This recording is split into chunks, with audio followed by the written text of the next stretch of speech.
अधिकांश exit poll ने भविष्यवाणी की है कि जम्मू कश्मीर विधानसभा चुनावों में कांग्रेस और एनसी गठबंधन को बढ़त मिलेगी, लेकिन भारतीय जनता पार्टी को केंद्र शासित प्रदेश में सरकार बनाने की पूरी उम्मीद है। कई एग्जिट पोल ने एनसी कांग्रेस गठबंधन को बढ़त दी और भविष्यवाणी की कि केंद्रीय पार्टी जम्मू कश्मीर में सबसे बड़ी पार्टी के रूप में उभर सकती है। भारतीय सेना ने कहा कि सुरक्षा बलों ने कुपवाड़ा जिले में नियंत्रण रेखा पर घुसपैठ की कोशिश को नाकाम करते हुए 2 आतंकवादियों को मार गिराया। सेना की श्रीनगर स्थित चिनार कोर ने यह कहा कि चल रहे अभियान में सुरक्षा बलों ने 2 आतंकवादियों को मार गिराया है।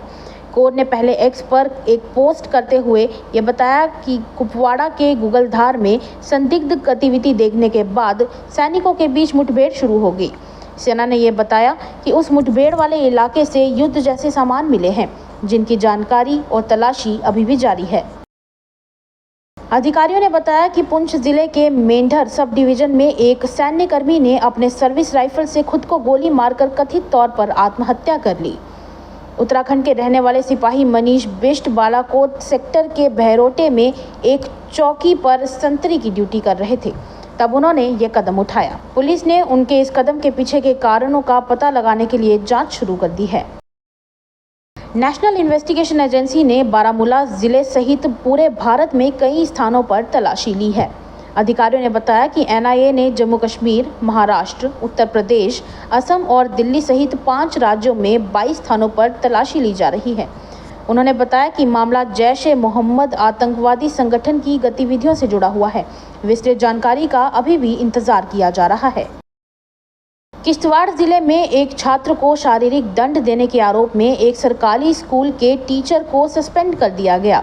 उन्होंने बताया कि सुदूर इंदरवाल इलाके के प्राइमरी विद्यालय गोवारियन धार में तैनात अनायतुल्ला हंगार को तत्काल सस्पेंड कर दिया गया, क्योंकि सोशल मीडिया पर एक वीडियो काफ़ी वायरल हुआ था, जिसमें कथित तौर पर एक छात्र को शारीरिक दंड देते हुए दिखाया जा रहा था।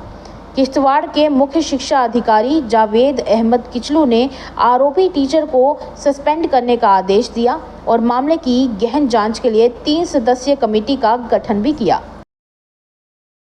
लेफ्टिनेंट जनरल प्रशांत श्रीवास्तव ने रणनीतिक रूप से महत्वपूर्ण श्रीनगर स्थित चिनार कोर की कमान संभाली, जो घाटी में आतंकवादियों से लड़ने के अलावा पाकिस्तान के कब्जे वाले कश्मीर से लगी देश की सीमा का प्रबंधन भी करती है।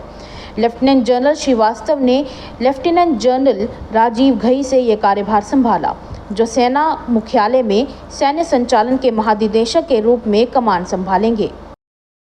44 सप्ताह के कठिन बुनियादी प्रशिक्षण को पूरा करने के बाद 624 सीमा सुरक्षा बल के जवानों ने उधमपुर के सहायक प्रशिक्षण केंद्र में आयोजित एक सत्यापन सह पासिंग आउट परेड में देश की सेवा करने की शपथ ली। बीएसएफ के महानिरीक्षक एसटीसी उधमपुर राजेश कुमार गुरुंग ने नए कांस्टेबलों को दिए गए प्रशिक्षण के स्तर की सराहना की, जो आंध्र प्रदेश, ओडिशा और पश्चिम बंगाल से हैं। भारतीय जनता पार्टी के राष्ट्रीय महासचिव तरुण चुघ ने जम्मू कश्मीर के पूर्व मुख्यमंत्री उमर अब्दुल्ला पर लोगों को जानबूझकर गुमराह करने और उनके बीच जहर फैलाने का आरोप लगाया। जम्मू कश्मीर विधानसभा में कामकाज के नियमों के बारे में उमर अब्दुल्ला द्वारा किए गए दावों पर प्रतिक्रिया देते हुए चुघ ने यह कहा कि जम्मू कश्मीर का उपराज्यपाल एक संवैधानिक पद है और देश के प्रत्येक राजनीतिक दल का यह कर्तव्य बनता है कि वह ऐसे पदों का सम्मान करें। उन्होंने कहा कि गृह मंत्रालय ने इस मामले को स्पष्ट करते हुए ये बताया है कि कामकाज के नियमों में संशोधन का कोई भी प्रस्ताव नहीं है। पीडीपी की नेता इल्तिजा मुफ्ती ने यह कहा कि जम्मू कश्मीर में आने वाली सरकार एक दंतहीन बाघ होगी, जबकि इसका मुख्यमंत्री एक रबर स्टैंप और नगर पालिका का गौरवशाली मेयर होगा। 8 अक्टूबर को 10 साल के अंतराल के बाद हुए विधानसभा चुनावों के नतीजे घोषित होने के बाद जम्मू कश्मीर को नई सरकार मिलने वाली है।